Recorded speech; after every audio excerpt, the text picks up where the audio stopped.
Président, Monsieur le ministre, je voudrais, après avoir salué tout le monde, exprimer toute ma gratitude à l'endroit des fonctionnaires qui vous accompagnent, certains pour avoir participé à la consolidation de notre formation, d'autres pour l'excellent travail qu'ils abattent à la tête des différentes directions nationales, mais également des services déconcentrés.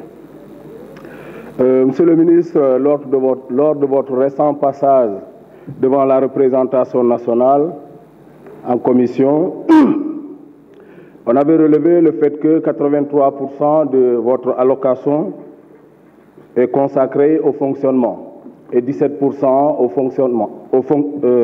aux investissements. En réponse aux interpellations faites à ce sujet, vous avez expliqué le fait que 17% soit consacré aux investissements par le fait qu'il y a une augmentation des salaires des enseignants. C'est croire que les enseignants coûtent cher, que vous n'avez pas procédé à leur recrutement l'année dernière. Et la conséquence immédiate est que les collègues en ont parlé ici, l'excellent honorable Yoro en a fait cas, tant d'autres. Nous avons un déficit criard en enseignants, aussi bien à l'élémentaire jusqu'au secondaire. Et ceci, je dois dire, malgré une bonne planification de la direction des ressources humaines, qui ne manque pas de mentionner les besoins en éducation pour chaque année. Et aujourd'hui, beaucoup d'enfants sont sans enseignants. Ici ajoute également le fait que beaucoup de classes sont transformées en classes multigrades, ce qui n'augure pas de bonnes choses dans le cadre de la recherche pour la qualité.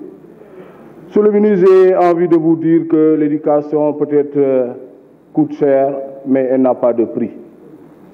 Si vous pensez que vous avez suffisamment fait au niveau de l'éducation, au point que l'on pourrait s'arrêter, c'est ne pas comprendre que notre pays a atteint ce niveau de développement qu'il est aujourd'hui, parce qu'il y a réellement une génération d'enseignants qui s'est sacrifiée pour nous former, nous tous ici.